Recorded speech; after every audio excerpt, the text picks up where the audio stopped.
Gente boa de Deus, estamos diante de mais uma pergunta cretina que recebeu uma resposta divina.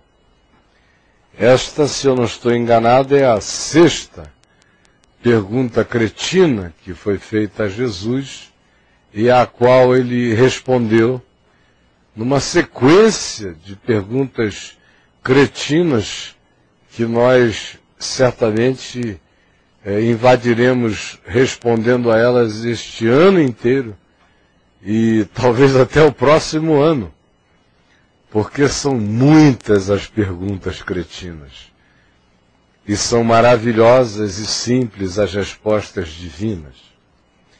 Eu reputo esse bloco do nosso caminho do discípulo, que já vai para quase 4 anos, como sendo o bloco das práticas. Porque nós lançamos o fundamento conceitual, o fundamento espiritual, o fundamento psicológico, o fundamento comportamental, fundamento de respostas e atitudes, e o fundamento da autopercepção do discípulo durante todo esse período. E agora, nós estamos entrando nesses elementos dialogais com o mundo, com grupos diferentes, com pensamentos diferentes, porque essas questões cretinas feitas a Jesus e que tiveram respostas divinas dadas por Jesus, são as mesmas questões que, de um modo ou de outro, com aspectos, com construções diferentes, são propostas por nós no nosso ambiente cultural. Difere a formulação, difere a construção, difere a estrutura da questão, mas não a essência das questões.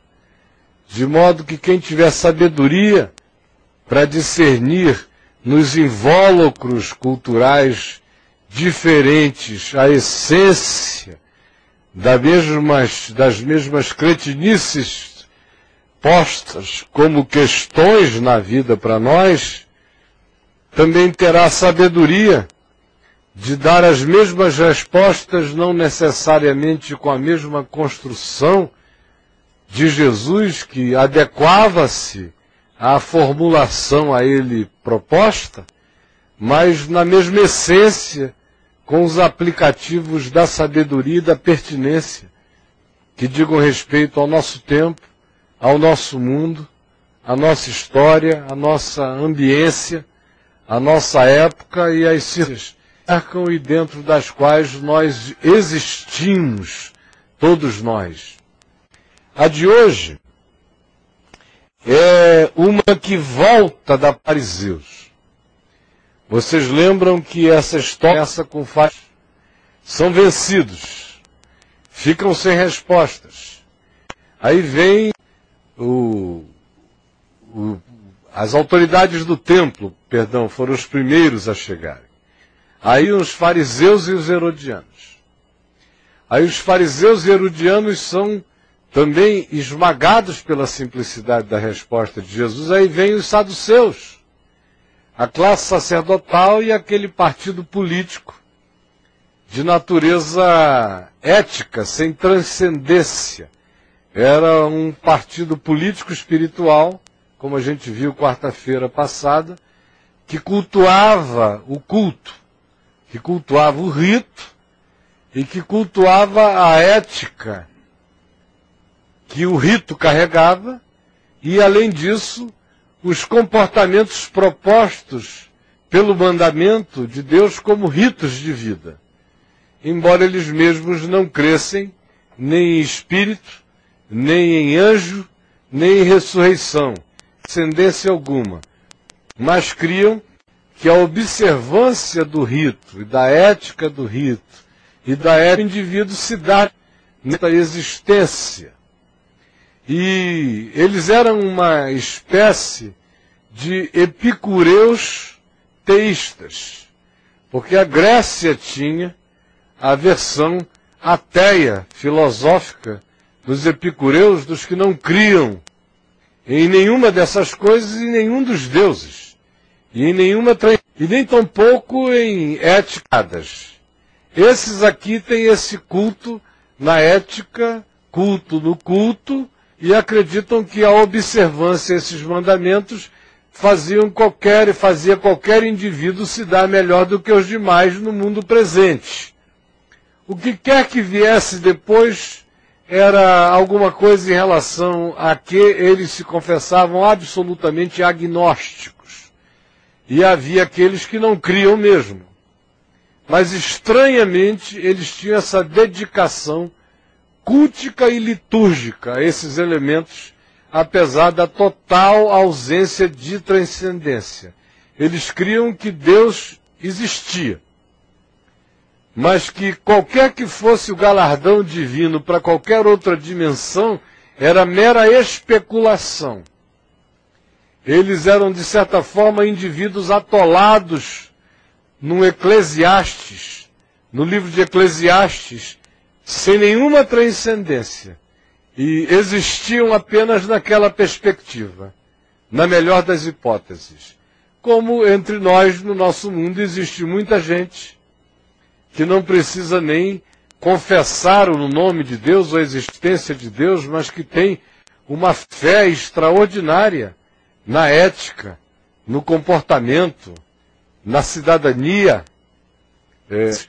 Cultuam a horizontalidade desse tipo de comportamento como se fosse algo absolutamente divino, independente de haver Deus ou não. O mundo está cheio de indivíduos assim. As ONGs, então, estão lotadas de pessoas assim. Tem muita gente defendendo o meio ambiente com esse tipo de olhar e de visão, de modo que a Terra com outras faces, que elaboram outras questões, mas que lutam por causa, frequentemente, a Mãe Terra, a Mãe Natureza, ou a qualquer uma outra coisa que dê a eles, apesar da consciência da própria finitude deles, ou da admissão deles de não transcendência em relação a essas coisas, mas eles desenvolveram uma espiritualidade de dedicação ao tempo presente, seja qual seja o elemento ou o valor ao qual se dediquem. Isto dito, a gente chega aqui a esse momento em que agora os saduceus vencidos, conforme a gente viu na quarta-feira passada, voltam os fariseus, numa nova leva. Só que agora já não são os fariseus pura e simplesmente, já não são os fanáticos do comportamento que vem. Aqui o texto de Mateus, no capítulo 2, no verso 24, nos diz que os fariseus, vendo como Jesus calara os saduceus, que era uma coisa que os próprios fariseus não conseguiam, era ter argumento para vencer aquele argumentinho dos saduceus, lembram do argumento? Da lei do levirato, e de como eles evocavam aquilo para provar que não podia haver ressurreição. Aquela mulher que era uma viúva negra, coitadinha, que casara com 7 irmãos e os 7 morreram e nenhum deles conseguiu gerar descendência ao primogênito nela, e eles perguntaram na ressurreição de qual delas será a esposa. Porque Jesus teria que, segundo eles, argumentar em favor da ressurreição, dizer dos 7. Aí eles iriam dizer, mas esse negócio então é uma suruba eterna, é um swing, e num ambiente absolutamente machista, onde o homem poderia, quem sabe, tendo dinheiro, e não sendo naqueles dias de Jesus tão religioso, porque os fariseus e os demais dedicavam-se às vezes à monogamia sucessiva, como nós já vimos aqui mesmo no Caminho do Discípulo. Divorciavam-se, casavam-se com outra e por qualquer motivo divorciavam-se, casavam-se com uma outra. Mas já nos dias de Jesus em Israel, os religiosos não viviam mais situações bígamas. Eles já tinham, de certa forma, abolido isto e instituído a monogamia sucessiva. Eram apenas os menos religiosos, ou os pagãos entre eles, que praticavam a bigamia ou a poligamia. De modo que se Jesus dissesse, será a mulher dos 7, primeiro ele estaria instituindo um bordel na celestialidade. E em segundo lugar, invertendo a ordem do significado superior do homem sobre a mulher, que era algo cultuado em Israel naqueles dias. A mulher não tinha direito de praticar monogamia sucessiva, mas ao homem era dado tal direito pelas leis judaicas paralelas às escrituras, à Torá. Era um direito que tinha sido defendido por rabinos famosos, como Hillel, recentemente naqueles dias, e que se tornara o rabino da moda, o rabino liberal, e que fazia esse tipo de concessão que era extremamente agradável ao chauvinismo, ao machismo religioso. Então os saduceus pensavam que encurralariam Jesus com aquela questãozinha, e vocês viram até onde Jesus os levou, como deu um nó em todos, colocou tudo de volta em cima deles e os encurralou na necessidade que admitia a realidade da transcendência, a realidade da ressurreição e a realidade, mais do que isso, da existência do mundo paralelo a esse nosso, aonde para Deus não há mortos, todos vivos, porque ele dissera, eu sou Deus de Abraão, eu sou Deus de Isaac, eu sou Deus de Jacó. Quando Abraão, Isaac e Jacó já estavam mortos e ele continuava a se relacionar com eles, dizendo eu sou e não eu fui, o que estabelecia a realidade relacional presente de Abraão, Isaac e Jacó na comunhão viva com o Deus vivo, eterno e verdadeiro. Isso é uma síntese da síntese. Aí agora, diante disso, os fariseus que já tinham sido vencidos, já tinham sido derrotados, quando mandaram os fanáticos espremerem a Jesus, disseram, não, a gente agora tem que mandar os nossos teólogos. Aí eles se reuniram em conselho, diz aqui o verso, deixa eu ver que eu estou meio cegueta, 34, reuniram-se em conselho, e nesse conselho, depois de muita elaboração, de muita discussão, como é que a gente vai, quem vai, e tal, eles disseram, bom, vamos mandar o melhor pensador da gente, o melhor teólogo, um escriba, ou intérprete da lei, um exegeta das escrituras, um hermeneuta das escrituras, um doutor, um pós-doutorado, um indivíduo que dedicava-se à intelectualidade do entendimento, do discernimento, da compreensão da Torá, das leis de Deus, do Velho Testamento. Vamos enviar esse cara para espremê-lo contra a parede, porque nós fomos na nossa pureza farisaica, com questões muito básicas, e ele saiu assim de trivela com a gente. E os saduceus foram vencidos. As autoridades do templo engoliram o que perguntaram sobre a questão da autoridade, de modo que a gente tem que mandar uma coisa mais elaborada. Vamos pegar o nosso melhor professor de seminário, o nosso melhor teólogo e enviá-lo lá. Aí chega esse carinha, com aquele monte de fariseus em volta, e esse doutor devidamente preparado com essa questão psicologicamente muito mais bem urdida, politicamente muito mais correta, construída de maneira não ofensiva, sem agressividade, com aquela manha e com a disfarçatez que a gente encontra nas mentes mais elaboradas, que não chegam com questões de maneira explicitada e óbvia, e ele chega justamente com alguma coisa que fazia a evocação do que fosse mais sublime, mais interessante. E pergunta a Jesus: Mestre, qual é o grande mandamento da lei? Em Marcos 12, se diz que ele pergunta qual é o principal. Aqui é o grande. Em Marcos é o principal. Aqui seria o mandamento superior. Em Marcos seria o mandamento em torno do qual todas as outras coisas gravitam. O que, afinal de contas, dá no mesmo. E respondeu-lhe Jesus. E Jesus respondeu. Ele perguntou qual é o maior, o grande, ou qual é o principal mandamento. E Jesus não deixou de responder. Respondeu. Em outros contextos, Jesus disse: responderei isto se vocês me responderem aquilo. Ou Jesus respondia com uma questão: não lestes nas Escrituras? O que suscitava a eles a necessidade de lembrarem-se da própria Escritura. Mas aqui Jesus responde de maneira direta, explícita. Era uma boa pergunta. Era uma pergunta que Jesus queria responder. Jesus fazia questão de responder.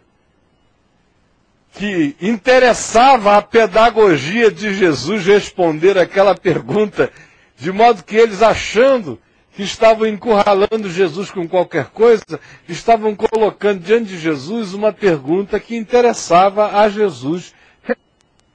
Acerca de muitas outras maneiras, mas sem essa construção. Quando Jesus dissera várias vezes acerca do amor a Deus e da implicação do amor a Deus como expressão do amor ao próximo, quando Jesus, rebatendo fariseus, hipócritas, porque ele havia curado no sábado, várias vezes aludiu ao fato da superioridade da existência humana sobre a lei, sobre o templo, sobre o sábado, sobre os ritos. Ele estava dizendo, de maneira implícita, sobre o significado superior do amor sobre qualquer outra coisa. Ou quando vieram contra ele por ele ter permitido que em dia de sábado os seus discípulos colhessem espigas nas laterais dos campos, como a lei do Levítico permitia, mas os fariseus tinham chegado a um extremo de dizer que nem com aquela lei permitindo tal concessão, isso poderia ser feito em dia de sábado. E Jesus consentiu que num sábado aquilo fosse feito, e vieram abordá-lo. E ele disse: olha, o sábado não foi feito, o homem não foi feito para o sábado, mas o sábado por causa do homem. Vocês não leram o que fez Davi? Como quando teve fome, entrou no tabernáculo de Deus e comeu do pão que era dado apenas aos sacerdotes e vetado a qualquer outra pessoa que não fosse da classe sacerdotal. E como aquele ato não foi interpretado na Escritura como nenhum assinte, como nenhuma blasfêmia, eis aqui quem está e que é maior do que o sábado, que é maior do que qualquer dessas coisas. Eu estou dando tal consentimento, até porque a fome humana tem mais significado do que qualquer dispensa cheia, qualquer lei ou qualquer outra coisa. Isso é uma questão de amor e de colocar tudo na ordem e na prioridade do significado das coisas na ordem universal do ponto de vista de Deus. Mas aqui, pela primeira vez, essa questão é posta de maneira exatamente a ser construída do modo como ele gostaria de responder. Ele já tinha respondido, por exemplo, vocês lembram, lá em Lucas 10, quando também um intérprete da lei veio a ele perguntando sobre os mandamentos e amor ao próximo, e ele contou a parábola do bom samaritano, do jovem rico perguntou: o que eu farei de bom para herdar a vida eterna? E ele respondeu com essa sequência aqui de mandamentos, deixando de lado o primeiro mandamento e concentrando-se apenas na horizontalidade dos mandamentos: não adulterarás, não matarás, não furtarás, mostrando que o amor ao próximo era equivalente a amar a Deus, o que João viria depois a dizer com palavras muito mais amplas, que quem não ama a seu irmão a quem vê, jamais poderá amar a Deus a quem não vê. Mas aqui a formulação é feita do modo como ele gostaria de respondê-la. E assim ele diz: amarás o Senhor teu Deus de todo o teu coração, de toda a tua alma e de todo o teu entendimento. Este é o grande primeiro mandamento. O segundo, semelhante a este, é: amarás o teu próximo como a ti mesmo. Destes dois mandamentos dependem toda a lei e os profetas. Tudo mais que foi escrito gravita em torno desses dois mandamentos. De modo que Jesus disse: para vocês, o que eu estou lhes dizendo é que a chave hermenêutica para vocês compreenderem a lei e os profetas são esses dois mandamentos, do amor a Deus sobre todas as coisas e do amor ao próximo como a si mesmo. Quem tiver essa chave de compreensão entende a lei e entende os profetas. Quem não tiver essa chave de compreensão não entende a lei e não entende aos profetas.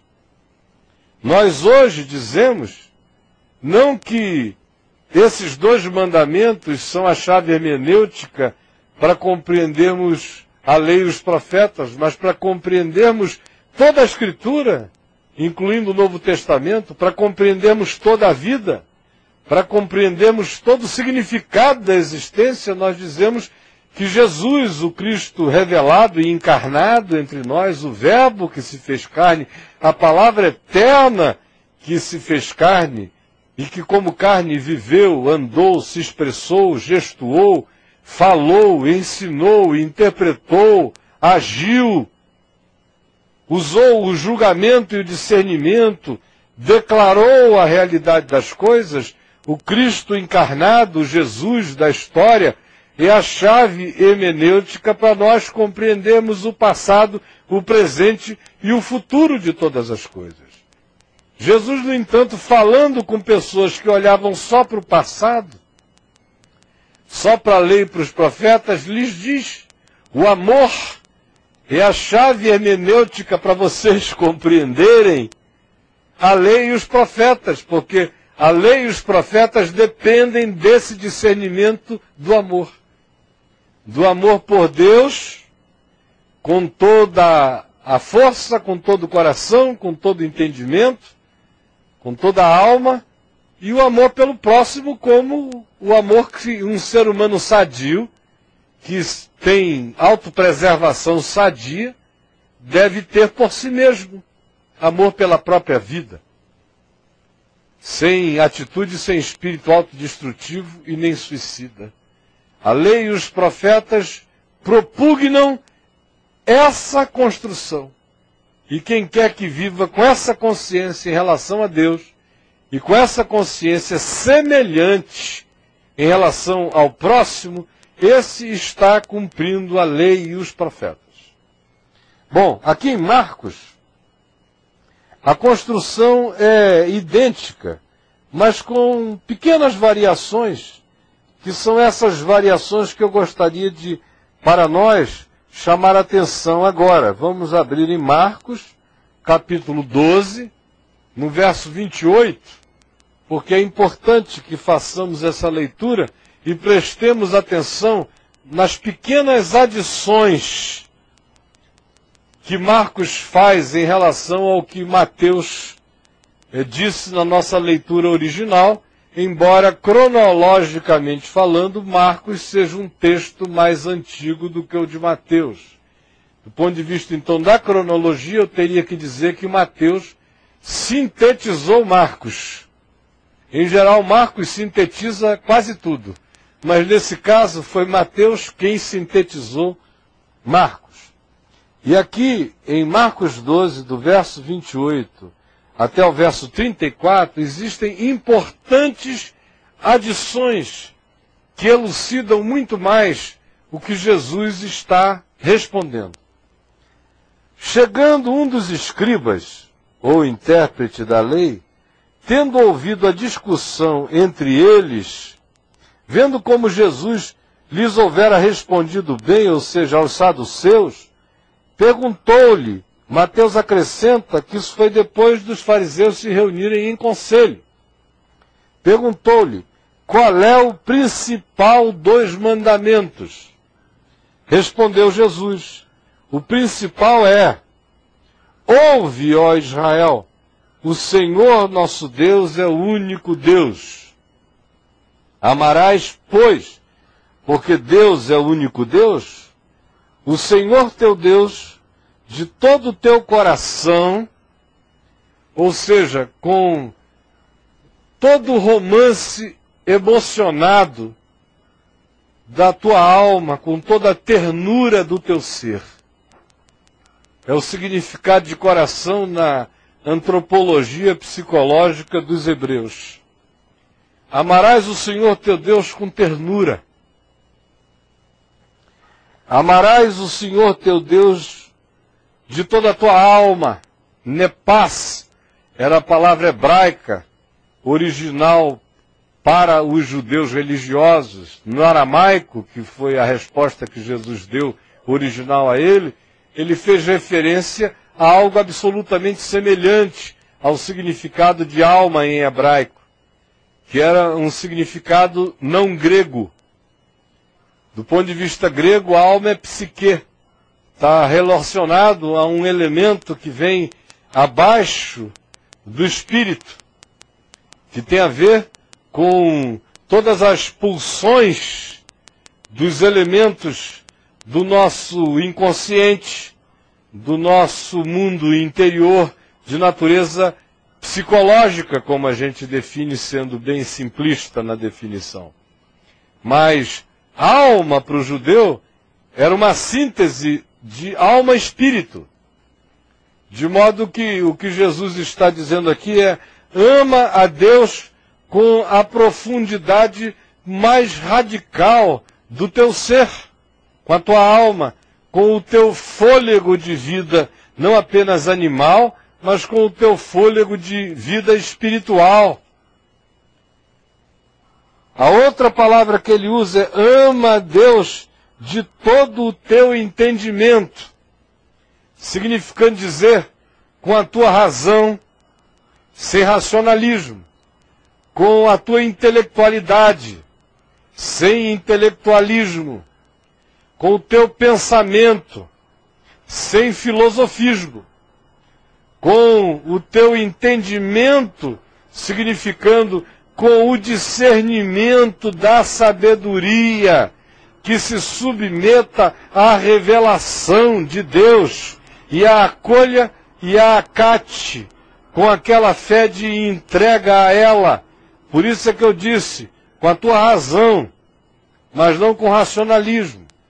Porque onde há racionalismo, a razão ficou aprisionada por um sistema fechado. Foi por isso que eu disse, com teu intelecto, mas não com o intelectualismo, porque o intelectualismo aprisiona o intelecto a um sistema fechado. Ama ao Senhor teu Deus com a força do teu raciocínio, mas não com o filosofismo que aprisiona o pensamento a uma construção sistêmica fechada. Portanto, ama a Deus com o teu entendimento, significando dizer, compreende a Deus para além da compreensão, que é aquilo que só acontece quando a gente acolhe o mandamento com amor em fé. Que é quando mesmo sem poder explicar tudo, tudo fica claro, tudo se assenta, tudo se explica para além dos códigos, para além das linguagens, para além das formulações e se assenta em nós como a pedra fundamental do nosso ser, em relação à qual não há debate. Ama a Deus de todo o teu entendimento, portanto significa, entende que tu não conseguirás entender de todo a Deus, e entender que não poderás entender de todo a Deus, já é aquilo que te fará amar a Deus de todo o entendimento possível na limitação do teu entendimento, o que te renderá em entendimento até aquilo que transcenda o teu próprio entendimento. E ama a Deus de toda a tua força. Ama a Deus com o elemento animal do teu ser. Ama a Deus com a volição mais intensa da tua manifestação histórica, animal, psicológica, concreta, perceptível, com a tua capacidade de não apenas ser, mas de fazer, de realizar, de expressar, de construir, de estender a mão, de acolher, de levantar, de manifestar aos sentidos de todos a percepção e a visibilidade histórica, que o teu amor por Deus se historifique, se expresse através da tua força, dos movimentos do teu ser, da tua vida, na percepção da tua encarnação, vista pelos outros, mas não para os outros. Faz isso por causa do poder que tu tens de seres, um ente histórico, dotado de elementos transcendentes que te habitam, e expressa a completude da tua ternura, a completude da tua alegria vital, por seres um ente espiritual, com entendimento espiritual, que não está condicionado às limitações nem da própria razão, expressa isso tudo com amor prático e funcional, e não verborrágico, mas absolutamente encarnado. Encarna o amor de Deus, com todas as forças e com todas as visceralidades do teu ser.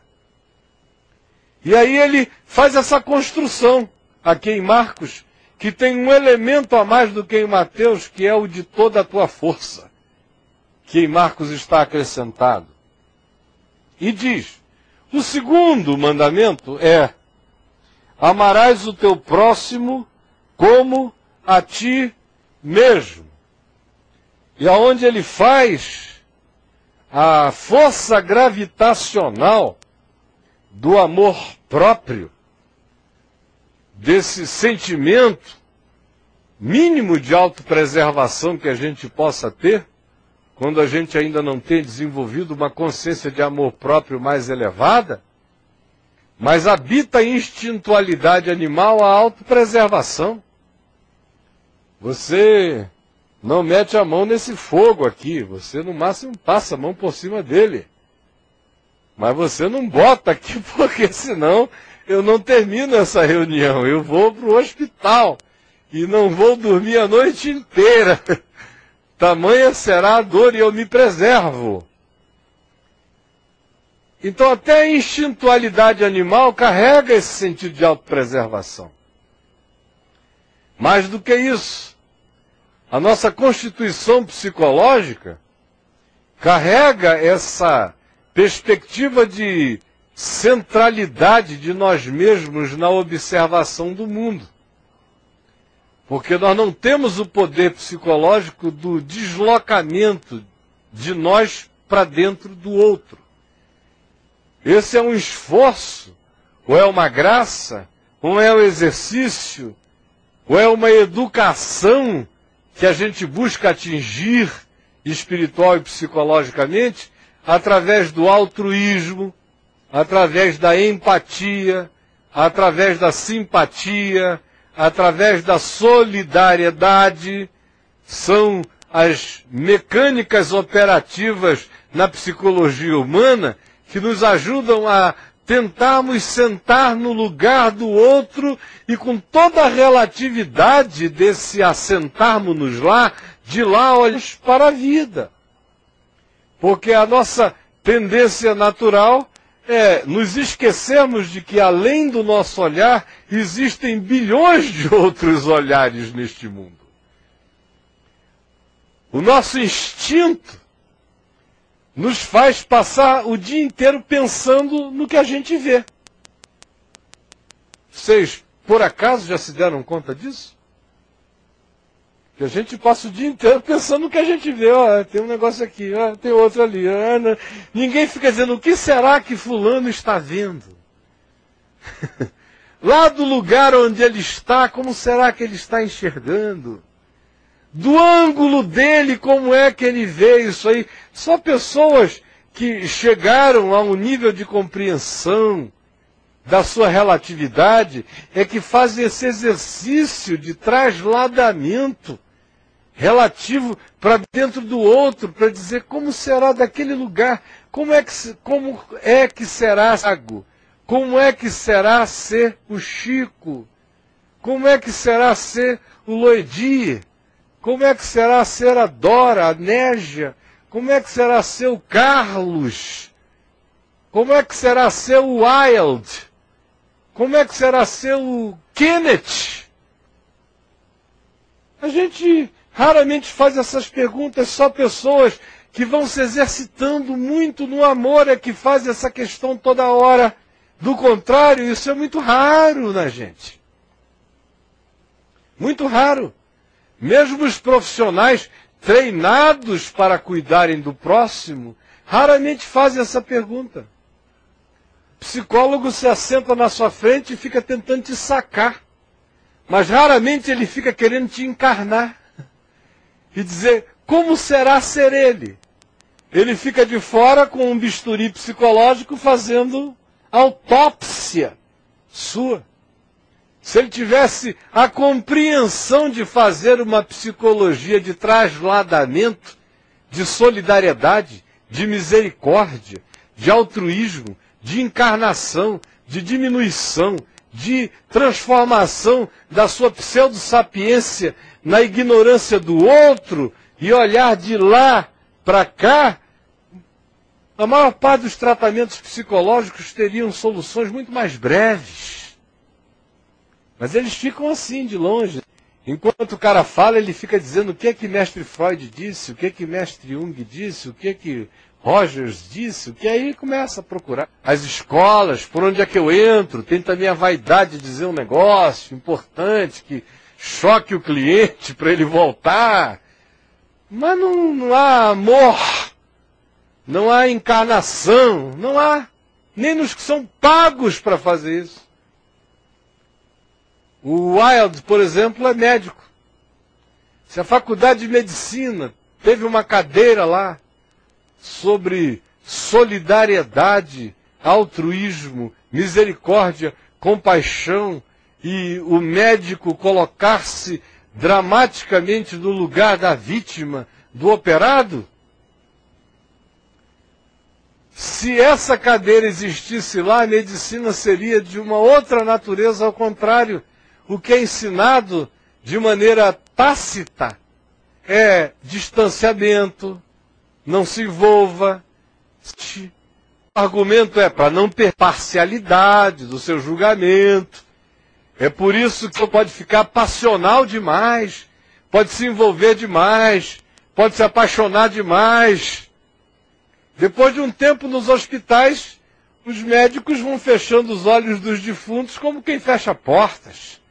E entram no conforto médico, ligam a TV e vem uma outra coisa. E até as enfermeiras, muitas delas, vão ficando assim, geladas. Porque esse não é um olhar nem quando a sociedade nos paga para ver assim.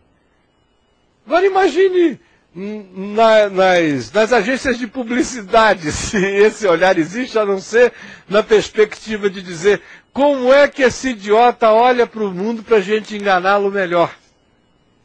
Ou de marketing, ou no escritório de advocacia. O que será que esse cara está pensando que é para a gente simular algo e fazer outra coisa? Num jogo de futebol, não haveria futebol se todo mundo pensasse no outro, não é? Mas ao contrário, eu tenho que fazê-lo pensar o que eu não estou pensando. Não poderia haver pôquer, não poderia haver nada, no máximo jogo de paciência. Nesse mundo, solitariamente.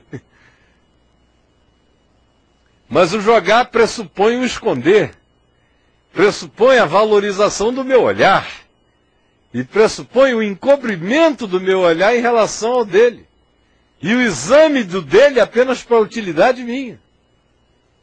Não é verdade?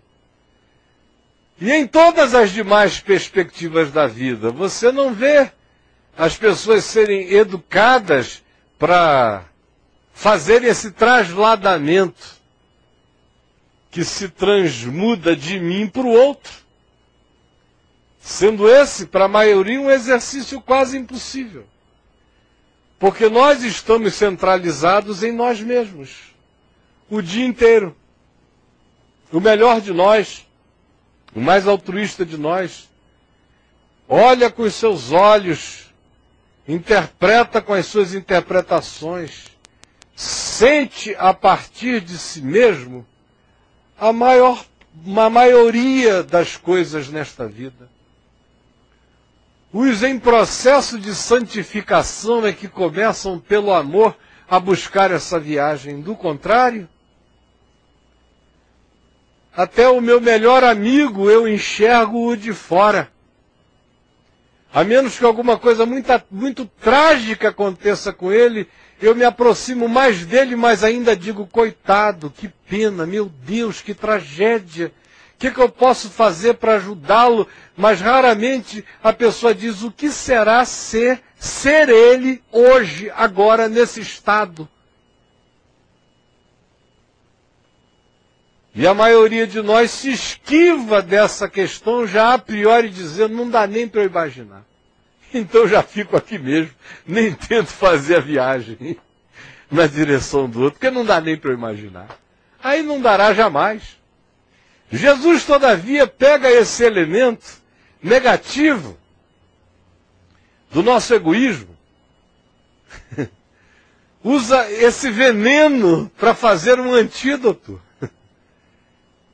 E diz o seguinte, o segundo mandamento equivalente a este primeiro é amarás o teu próximo. Aí qual é a referência para amar o próximo? Se eu não consigo enxergar o próximo, se eu não quero viajar na direção do próximo, se o próximo me é um incômodo, se o próximo é uma adição estatística ao planeta, existo eu, e depois de mim quase 7 bilhões de outros carinhas. Mas o eu que existe na Terra é o meu, do qual eu me ocupo o dia inteiro, como disse Alexander Solzhenitsyn lá no arquipélago Gulag. O mundo tem tantos centros quantos homens nele existam. E Jesus apanha essa autocentralização humana, essa doença, esse egoísmo, essa síndrome de sol do sistema solar, onde tudo gravita em volta da nossa luz e do nosso olhar, pega isso que é essencialmente pecado, que é esse olhar que não se desfixa de nós mesmos o tempo todo, e o transforma numa referência positiva para salvar o nosso olhar e, através da salvação do nosso olhar, salvarmos-nos para perceber o outro. O segundo mandamento semelhante a este é ama o teu próximo, como a ti mesmo. Então, se tu não queres queimar a tua mão, começa a encostar aqui, já começa a me fazer mal, Aqui não está mal, mas se eu for parando aqui, já não dá. Ama o teu próximo como a ti mesmo. Então não bota a mão dele no fogo. Não fiques parado quando a mão dele estiver no fogo. Já levou caldo na água. Pelo amor de Deus, pula e socorre. Porque eu estou te dando a referência para saber como é um caldo, não o caldo dele, é igualzinho o teu. Eu te dou a referência sensorial, a referência tátil, a referência emocional, a referência psicológica. Eu te dou todas as referências, a referência da rejeição, a referência do abandono, a referência da solidão, a referência do não ser amado, a referência do ser abandonado. A partir da tua angústia, a partir da tua dor e a partir do teu desejo de salvação para ti mesmo, de redenção para ti mesmo, de preservação de ti mesmo. Ama teu próximo. Ele é você. É o que Jesus está dizendo. Ele é você. Se você quiser saber como é amar o seu próximo, Jesus está dizendo, ele é você. E ele já tinha dito, e nós já vimos isso, que a suma de todas as coisas é o que tu queres que os outros te façam, faze tu primeiro a eles. E ele aqui diz, o teu próximo és tu. Porque se ele não há meios de que a gente olhe para o próximo, a não ser perceptível, mas não incorporável às nossas emoções, nem às nossas preocupações, nem à nossa capacidade de a ele emprestarmos o mesmo significado que a gente atribui naturalmente a si próprio. Ele és tu. Tu és ele. Ama o teu próximo como a ti mesmo. E aí, todo esse meu poder de egocentrismo é transformado por Jesus, esse veneno desgraçado, que me faz somente me ver, me enxergar, me olhar, ver tudo do meu ângulo, não ter a capacidade de subir em lugar nenhum para enxergar nada de nenhuma perspectiva, de estar o tempo todo apenas olhando da dimensão em que eu esteja, de repente ele me põe em outros níveis, em outras alturas, ou em outras baixezas, ou em outras posições. Olha para ele e diz, eu sou ele. Amá-lo vai começar com o exercício de dizer, eu sou ele, ele é eu. Como será ser ele? Como seria ser eu nele? Ele força motriz do meu ego adoecido e o propulsiona na direção do outro, que é o que pode salvar o meu egoísmo e transformá-lo num ego solidário, num ego fraterno, num ego simpático, num ego empático, numa ego-empatia, num ego-altruísmo, ao invés de ser um egoísmo. Mas até para que essa propulsão aconteça, ele tem que catapultar-nos da nossa própria centralidade, para que, usando esse veneno, ele inocule de volta em nós a graça de uma percepção que, de outra forma, apenas nos mataria o tempo todo, porque a gente só enxerga a si mesmo. Aí ele dá essa resposta a esse indivíduo e diz, não há outro mandamento maior do que estes. Vejam essa construção. Ele diz, não há outro mandamento maior do que estes, fazendo com que estes dois se fundam num só. Que é o que João vem a nos dizer depois, em João no capítulo 3, João capítulo 4, da primeira epístola de João. Quem ama a Deus, ame a seu irmão. Quem não ama seu irmão a quem vê, como poderá amar a Deus a quem não vê? Nisto consiste o amor, em que Cristo deu a sua vida por nós e nós devemos dar a nossa vida pelos irmãos. Aquele que ama é de Deus, é nascido de Deus, conhece a Deus, provém de Deus, provou Deus, ama o próximo, porque Deus é amor.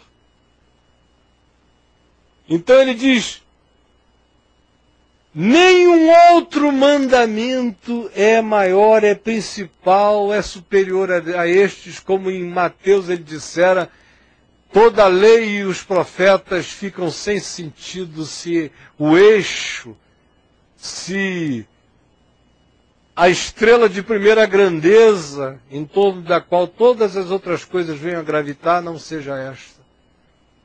Não for o amor a Deus, que se expressa a Deus e que se expressa no cotidiano da vida ao próximo, e em se expressando ao próximo, tem que se expressar como se fosse a Deus. No mesmo esforço de que seja de todo o coração, com a minha ternura. Tens ternura para dar a Deus? Dê essa ternura ao seu próximo. Tens capacidade de raciocínio para discernir? Tens razão para elaborar? Use essa razão não para teologizar, mas para mergulhares na alma do teu próximo, que ele é finito do teu tamanho, embora a existência dele transcenda até a tua, porque ele é um outro, mas pelo menos nesse nível tu estás mais próximo. Ama a Deus de todo entendimento, que tu não conseguirás jamais, terás que pela fé submeter teu entendimento à não compreensão do entendimento absoluto, que já será um entendimento maravilhoso da relatividade humana, mas consagra o teu entendimento a entenderes o teu próximo. E queres amar a Deus de toda a tua força? Não dá para amar a Deus de toda a nossa força na história, a não ser consagrando a nossa força, a nossa vida, o nosso poder, as nossas realizações ao próximo.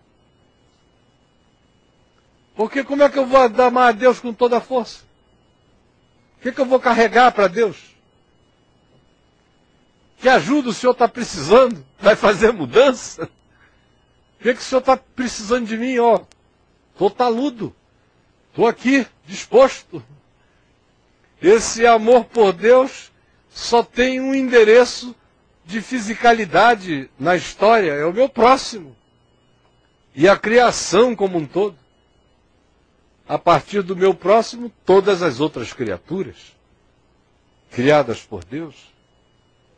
E ele diz, não há nenhum outro mandamento maior do que este.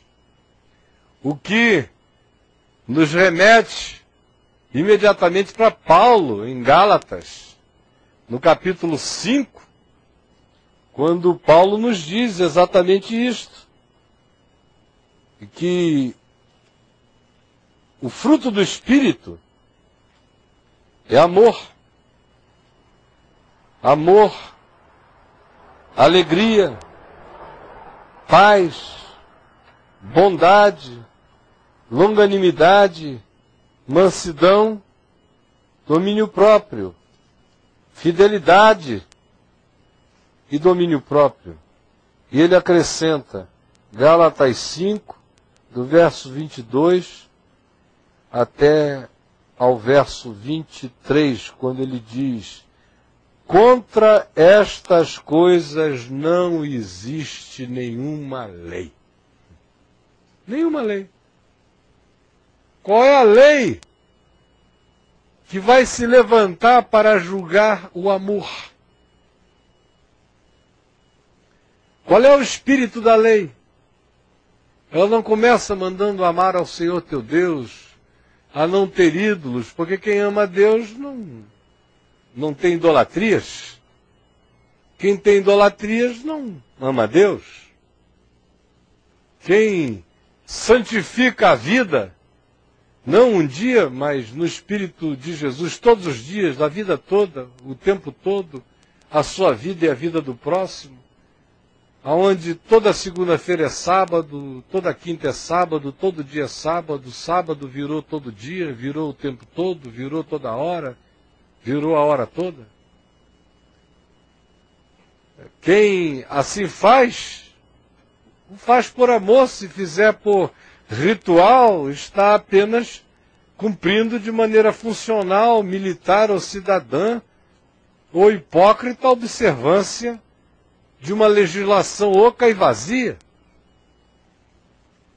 Não tomar o nome de Deus em vão. Quem quer que o ame, tem temor e tremor no coração diante desse que é o absoluto, o inomeável, o transcendente, o que está para além de toda descrição e de toda definição, e, portanto, esse indivíduo não diz o que Deus pensa, não afirma nada que Deus seja, senão na simplificação mais sublime que Ele é amor. E é santo, e é justo, e é verdadeiro, e é tudo que decorre do amor.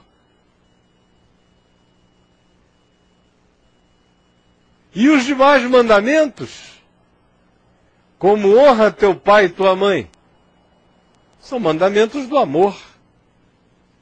Não adulterarás, é mandamento do amor. Quem ama não adultera contra seu cônjuge. Quem ama não adultera contra si mesmo, não se trai nessa traição. Quem ama não trai o outro a quem possui em nome do desejo, porque o faz trair um outro alguém em nome do seu próprio desejo, de modo que no adultério só existe traição em todas as direções para as quais você olhe. Mas se houver amor, o amor não conduz ninguém a um desejo tão famigerado que faça-o crer que vale a pena desconstruir seu caráter, desconstruir um do outro que a gente diz que ama, mas que para estar conosco terá que mentir, enganar, trair-se a si mesmo, maltratar alguém ou, no mínimo, tornar-se um mentiroso, um falsário da vida, enquanto nós nos tornamos do mesmo modo e nos diluímos da mesma forma. No verdadeiro amor não existe o consentimento nem a permissão para tamanha degradação humana. O amor não rouba, não furta. O amor não cobiça. Ele também não inveja, portanto ele não cobiça. Então todos os outros mandamentos giram em torno destes, que são um só, que é amor.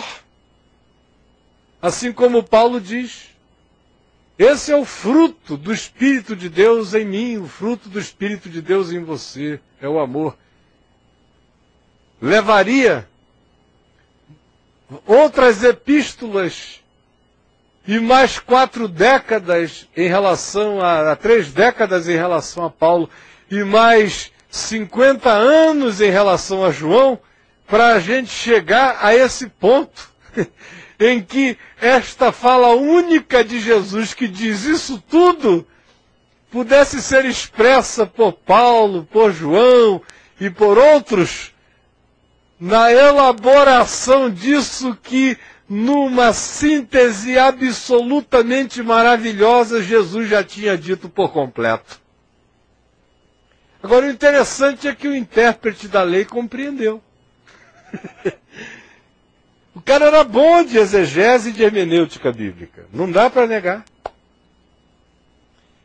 Era melhor do que a maioria dos professores dos seminários teológicos cristãos, esse teólogo dos fariseus. Porque se você for um seminário pentecostal e neopentecostal, ninguém vai chegar a essa conclusão aqui. Amor é bobagem. O negócio é você, meu amigo, a corrente, o dízimo, a casa, o carro. É ou não é? Se você for para um seminário reformado, em tese se dirá isso aqui. Mas na prática, meu amigo, você não verá isso aqui em ação.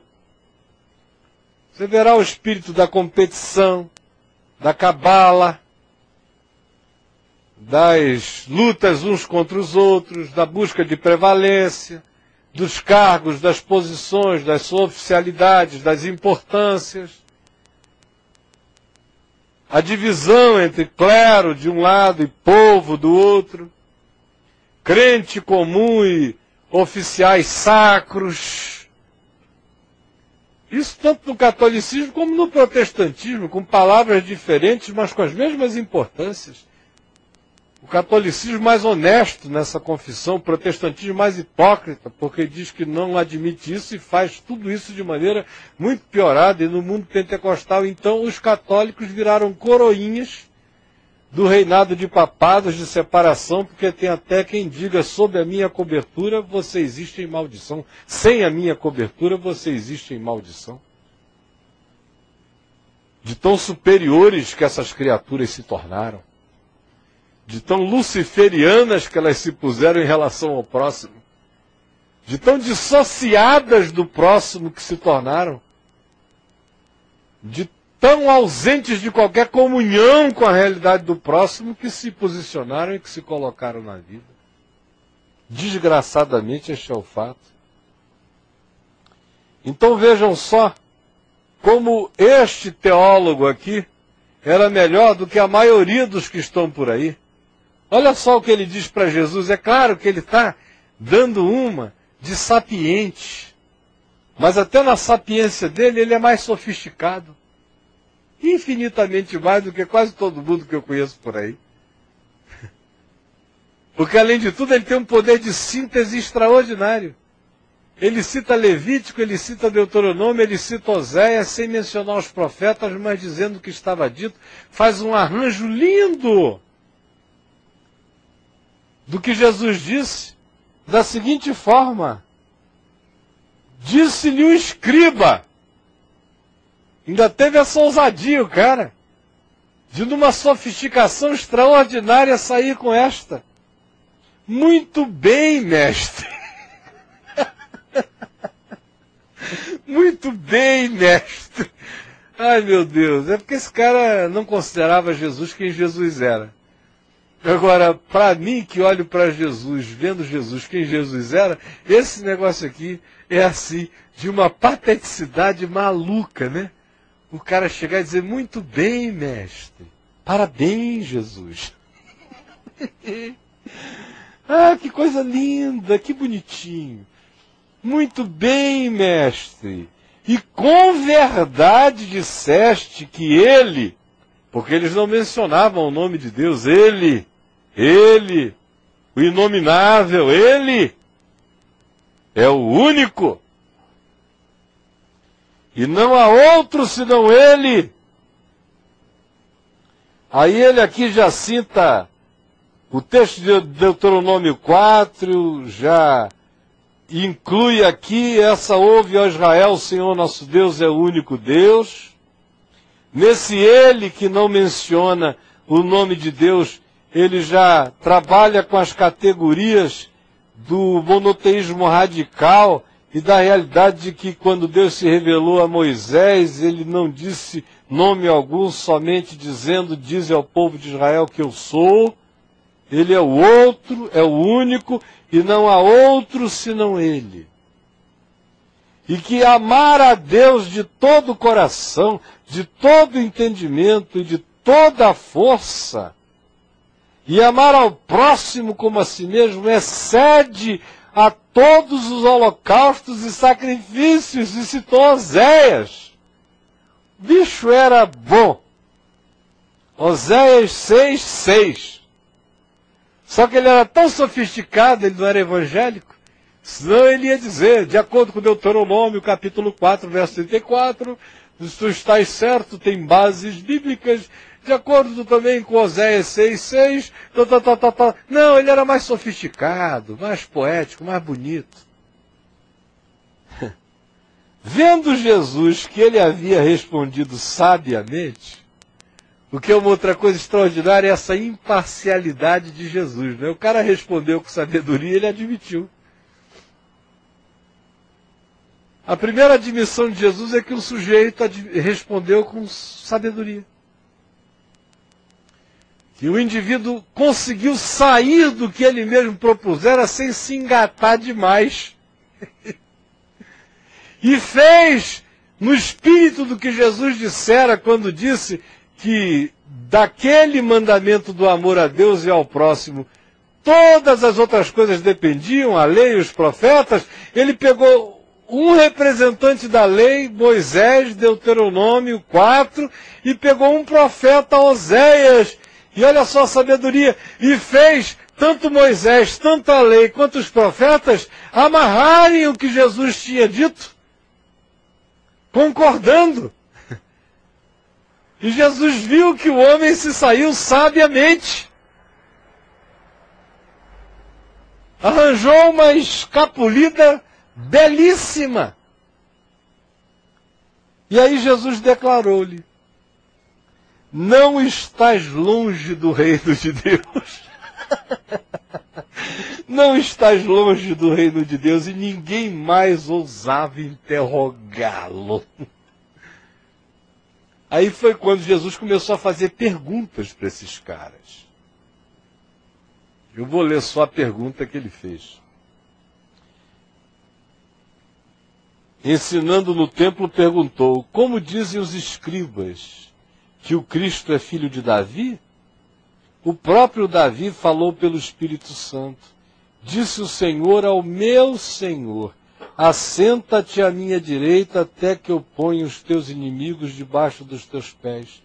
O mesmo Davi chama-lhe Senhor. Como, pois, ele é seu filho, se o Messias é filho de Davi, como é que ele chama seu filho de Senhor? Quando disse o Senhor ao meu Senhor: assenta-te à minha direita, fazendo referência ao Messias que viria, até que eu ponha os teus inimigos debaixo dos teus pés. O mesmo Davi chama de Senhor aquele que seria da sua descendência e que seria o Cristo enviado de Deus, como, pois, ele é seu filho. Se ele é posto na categoria de Senhor, sentado com o Senhor. Se ele é Deus, portanto. E a grande multidão o ouvia com prazer, e a moçada religiosa calada. Calada. Calada. Absolutamente calada. Porque ninguém mais ousava lhe fazer perguntas. Agora, eu quero concluir falando deste não estás longe do reino de Deus. Porque Jesus reconheceu que o homem respondera sabiamente. É interessante essa admissão, porque foi sábia a resposta.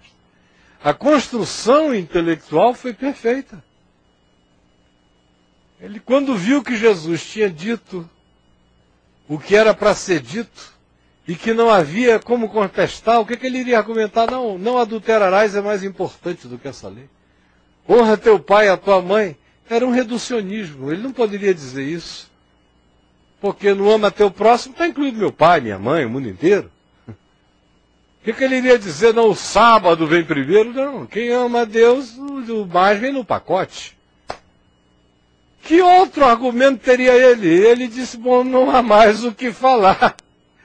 E quando Jesus disse dessa realidade do amor dependem a lei e os profetas, ele pensou e disse, não há mais para onde ir. Então ele disse, mestre, parabéns, tu respondeste muito bem.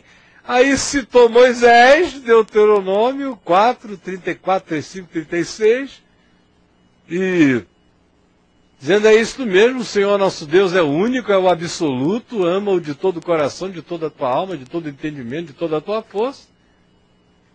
E ama o teu próximo como a ti mesmo, de acordo com o Levítico, que manda que assim se ame o próximo.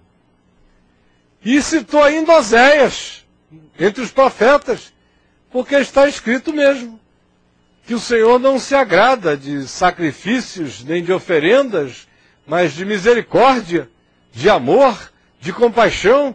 É isso mesmo. E Jesus disse, se saiu muito bem. E afirmou, não estás longe do reino de Deus. Por quê? Por quê? Não estás longe do reino de Deus. Porque, infelizmente, aquilo tudo era só um diálogo. Era só conversa.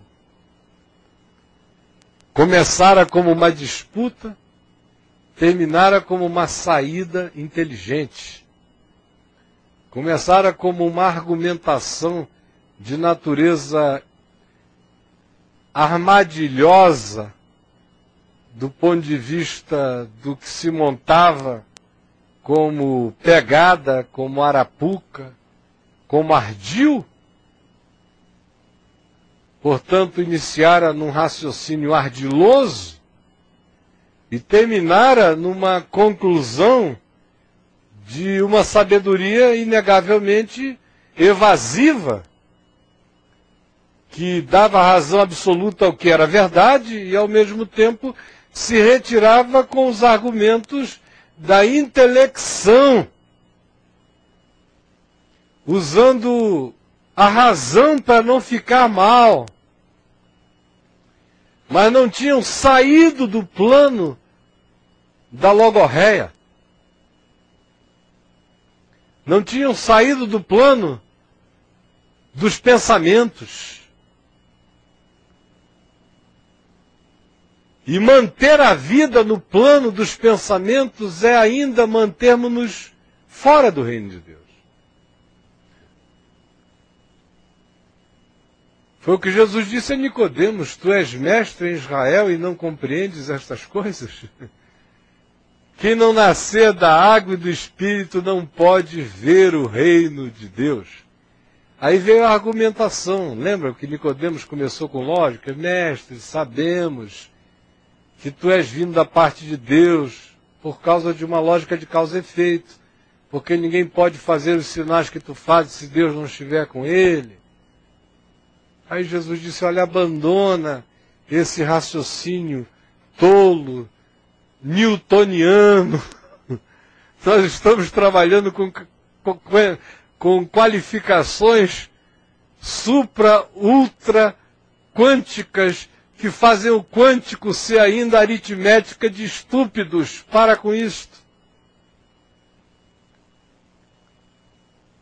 Em verdade eu te digo que se alguém não nascer de novo, não pode ver o reino de Deus. Aí diz, mas como pode ser isso? Pode, porventura, o homem voltar ao ventre materno e nascer segunda vez? Ele apelou para uma milagrice idiotada. Aí Jesus Nicodemos, meu amigo, tu és mestre, professor, tu és o grande Nicodemos, o doutor Nicodemos, o catedrático Nicodemos de Israel, e não compreendes estas coisas, tu não compreendes que essas coisas não são para ser tratadas com a compreensão, elas precisam ser tratadas com o mergulho na entrega, na fé, no abandono, no amor, na transcendência. Para nascer de novo, você tem que nascer da água e do Espírito.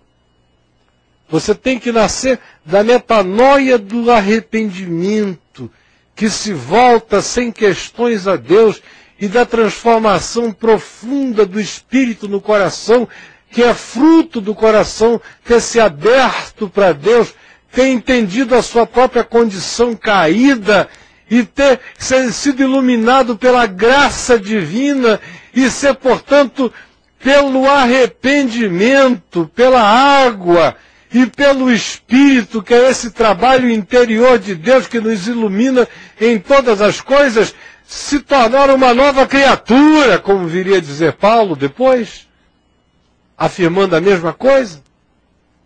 E que isso é um constrangimento do amor de Deus em nós.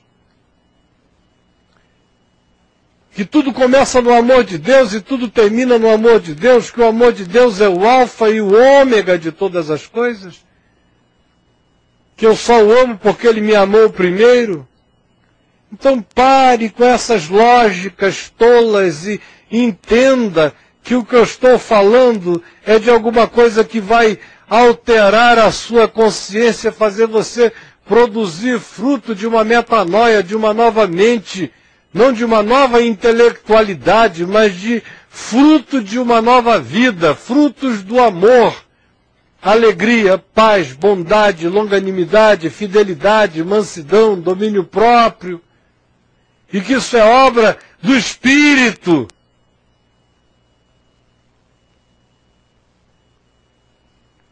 E o nosso amigo que respondeu sabiamente aqui tinha parado na troca intelectual dos argumentos.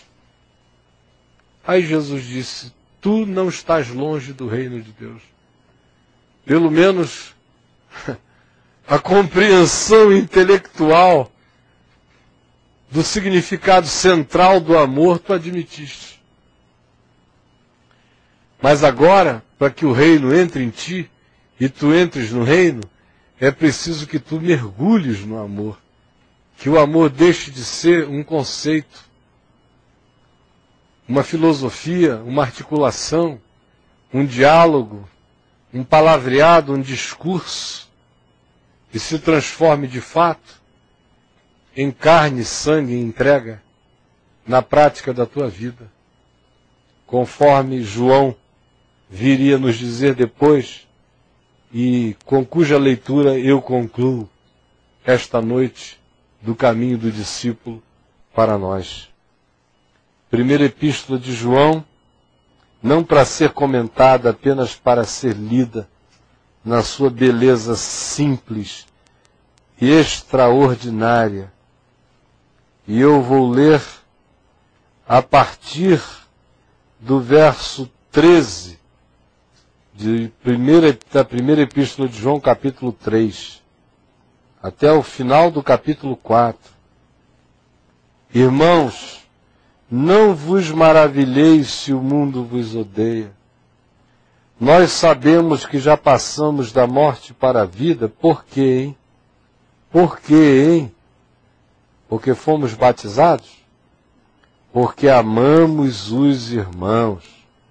Aquele que não ama, permanece na morte. Quem não ama, permanece na morte. Todo aquele que odeia seu irmão, primeiro ele está dizendo que quem não ama, permanece na morte. Agora ele torna a coisa mais grave. Quem odeia seu irmão é assassino. Ora, vós sabeis que todo assassino não tem a vida eterna permanente em si mesmo. Tem a morte permanente em si mesma, não a vida. Nisto conhecemos o amor, em que Cristo deu a vida por nós. Este é o conhecimento que nós temos do amor. O amor não é discurso, o amor é entrega, é dádiva de vida. E é porque nós conhecemos que o amor é isso, que o amor é verbo que se encarna, que se dá e que se doa, é que nós devemos dar a vida pelos irmãos. Ora, aquele que possui recursos deste mundo e quiser amar a Deus de toda a sua força, e vir a seu irmão padecer necessidade, e quiser amar a Deus de todo o coração, no entanto fechar-lhe o seu coração, como pode permanecer nele o amor de Deus, se ele só tem discurso e não tem ação? Ele possui e não disponibiliza, ele tem e não dá, e não entrega, e não factualiza, e não transforma isso em energia real, concreta, de redenção do outro na carência dele imediata. Filhinhos, não amemos de palavras, de discurso, de poesia, nem de língua, mas de fato e de verdade. E nisto conheceremos, saberemos que somos da verdade, não gente da mentira. desse povo da mentira que fala de amor e vive longe dele. Nisto conheceremos que somos da verdade, bem como perante ele tranquilizaremos o nosso coração, teremos paz se assim vivermos. Pois se o nosso coração nos acusar, ora, se o meu coração que é pequenininho me acusa, certamente Deus é maior do que o nosso coração e conhece todas as coisas. Então, se o seu coração já lhe dá testemunho da sua indiferença, imagine quão indiferentemente horroroso você não é. Amados, se o coração não nos acusar, temos confiança diante de Deus. E aquilo que pedimos, dele recebemos, porque guardamos os seus mandamentos e fazemos diante dele o que lhe é agradável. Pedimos, recebemos, porque a nossa vida é uma oração de amor. Porque a nossa existência em amor é um culto agradável a Deus. E esse amor aqui não é um levantar de mãos para cima, é um levantar de mãos, um dar de mãos ao próximo. Ora, o seu mandamento é este, que creiamos em o nome do seu Filho Jesus Cristo e nos amemos uns aos outros, que é o que faz essa fé em Jesus se tornar concreta e real. Do contrário, é uma confissão acerca do nome de Jesus sem nenhum conteúdo e sem nenhum significado, porque a realidade e a verdade dessa confissão se manifesta no fato de que nós nos amemos uns aos outros segundo o mandamento que ele nos ordenou. E aquele que guarda os seus mandamentos permanece em Deus, e Deus nele. E nisto conhecemos que ele permanece em nós pelo Espírito que nos deu, que é o Espírito do amor. Não é porque eu digo olhando eles cantam eles batalhas, rabo tocantes. Não. É porque o Espírito que ele nos deu é amor, alegria, paz, bondade, benignidade, fidelidade, mansidão, domínio próprio. Amados, não os dei créditos a qualquer espírito, mas eu vou pular essa parte e recomeçarei no capítulo 4, verso 7, na mesma sequência que diz: amados, amemo-nos uns aos outros, porque o amor procede de Deus. E aqui ele não está falando de eroticidade, ai, como eu quero pegar essa pessoa, ah, eu amo, não. Ele está falando daquele amor que é capaz até dessa renúncia, se for o caso, para não prejudicar ninguém. Porque o amor procede de Deus, e todo aquele que ama é nascido de Deus e conhece a Deus. Ele está falando do amor agapau, não do erótico. Aquele que não ama, não conhece a Deus. É óbvio, simples assim, porque Deus é amor. Como é que alguém que não ama conhece a Deus se Deus é amor? Quem conhece o Deus que é amor, ama. Quem não ama não conhece a Deus, porque Deus é amor. Nisto se manifestou o amor de Deus em nós, em haver Deus enviado o seu Filho unigênito ao mundo, para vivermos por meio desse amor, dessa dadivosidade, dessa graça, para praticarmos esse espírito. Nisto consiste o amor. Olha a consistência dele, a equação dele. Não em que nós tenhamos amado a Deus, mas em que ele nos amou e enviou o seu Filho como propiciação pelos nossos pecados, como graça, como perdão. Amados, se Deus de tal maneira nos amou, devemos nós também amarmos-nos uns aos outros, com dadivosidade, com graça, com perdão, com propiciação pelos pecados do próximo. Ninguém jamais viu a Deus, ninguém. Se amarmos uns aos outros, Deus permanece em nós e o seu amor é em nós aperfeiçoado na diferença, na imperfeição dos nossos encontros humanos. O amor de Deus se dilata, cresce e em nós se aperfeiçoa.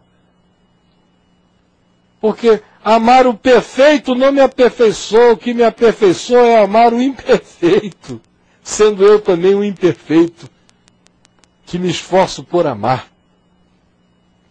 Nisto conhecemos que permanecemos nele, e ele em nós, em que nos deu do seu Espírito, e o Espírito dele é amor, alegria, paz, bondade, longanimidade. Toda vez que aparecer aqui o seu Espírito, lembre-se disso, o Espírito tem que dar esse fruto. E nós temos visto e testemunhado que o Pai enviou o seu Filho como Salvador do mundo. Não para a gente levantar a mão e dizer, eu aceito. Quem diz eu aceito, levanta a mão e diz eu levanto. E nós temos visto e testemunhado isto. Aquele que confessar que Jesus é o Filho de Deus, Deus permanece nele e ele em Deus. E nós conhecemos e cremos o amor que Deus nos tem. Deus é amor. E aquele que permanece no amor, permanece em Deus e Deus nele. Mas para eu permanecer no amor de Deus, eu tenho que manifestar o amor de Deus amando o meu próximo. Nisto é em nós aperfeiçoado o amor de Deus.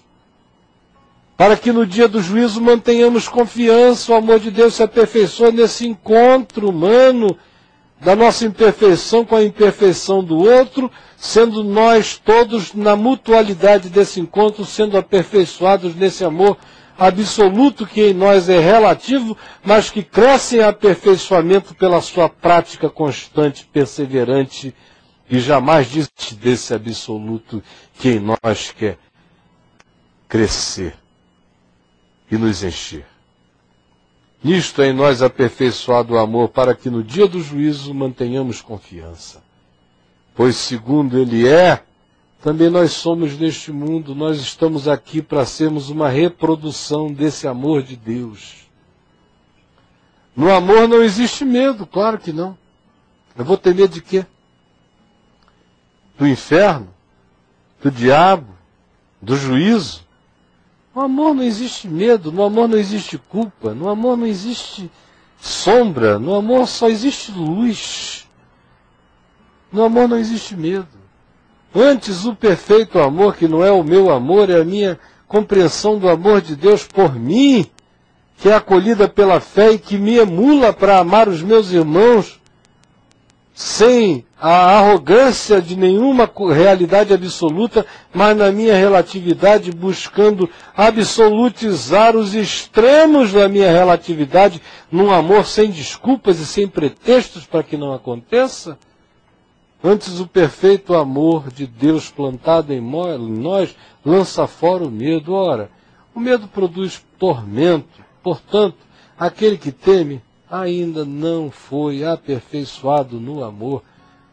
Não quer dizer que ele fica perfeito, o ser humano, mas andando no amor, ele cresce num estado de confiança do amor de Deus por ele, e ele retransmite o amor de Deus por ele na relatividade da sua vida, no amor dele pelo próximo, e anda confiante. Nós amamos, quando amamos, se amamos, apenas porque ele nos amou primeiro. Se alguém disser, amo a Deus, e odiar a seu irmão, é mentiroso. É mentiroso. É mentiroso. É mentiroso. Pois aquele que ama seu irmão, quem não ama seu irmão, a quem vê, não pode amar a Deus a quem não vê. Seria um amor abstrato. Irmão Sol, irmão Lua, irmão Marte, irmão Júpiter. É mais ou menos a mesma coisa. Ó Pai, ó Filho, ó Espírito Santo, como eu te amo. Sai pra lá, rapaz. Não enche o saco não, cara. Esse amor por Deus só ganha concreção no encontro da relatividade humana. Ora, temos da parte dele este mandamento, que aquele que ama a Deus, que diz que ama a Deus, prove isso, amando de fato o seu irmão. O resto é o resto, meus irmãos. Vamos ficar em pé e vamos orar. Podia acabar aqui o caminho do discípulo, porque tudo que eu vou falar pela frente vai ser redundância, meticulosidade, descrição de fimoses da verdade. Mas vamos lá, com a graça de Deus.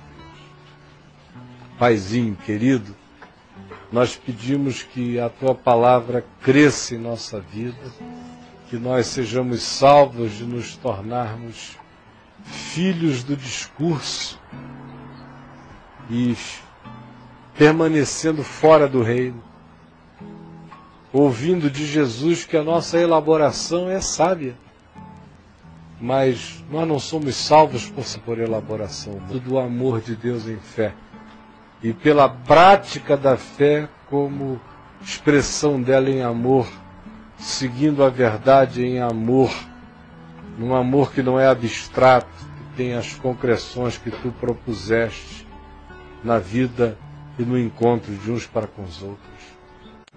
Permite que isso nos salve dessa doença do falar, do discurso fraterno, e amor nenhum em nenhum lugar. Nos salva de todo espírito, de toda palavra destrutiva e de toda ação maligna.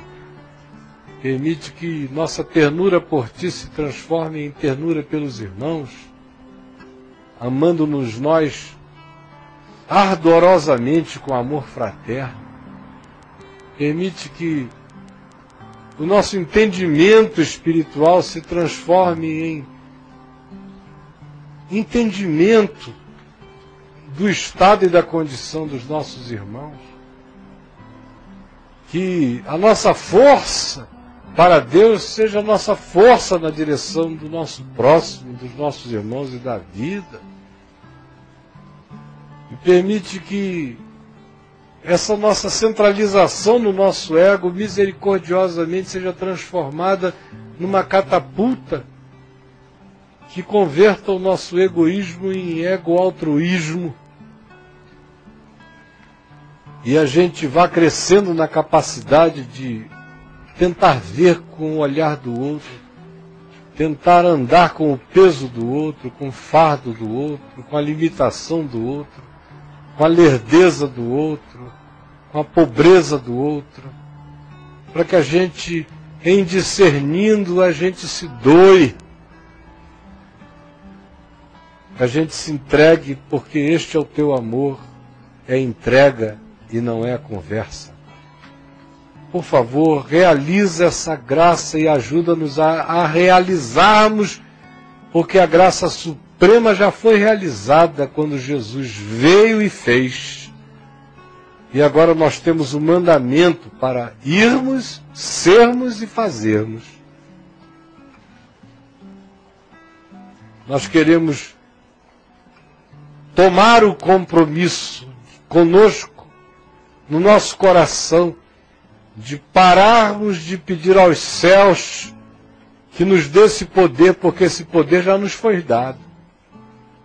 E agora chegou a hora de nós nos levantarmos e fazermos, ao invés de transformarmos isso num discurso eterno, que nos deixa ainda fora do reino. Máximo se podendo dizer, chegou tão perto, mas nunca entrou. Salva-nos de termos chegado tão perto e não entrarmos nunca nessa dimensão eterna do Teu amor. Para mim, por mim, pelos meus irmãos, por todos nós aqui, em todos os lugares do Brasil e do mundo. Agora, felicidade de tudo que foi dito, o Teu Espírito tenha nos esmagado, nos constrangido, arrancado um extrato de vida de dentro de nós. Que o nosso coração se ofereça agora, não mais para discursar, mas para viver o Teu amor. Em Teu nome, Jesus. Amém e amém. Que Deus nos abençoe. Vão na paz do Senhor Jesus.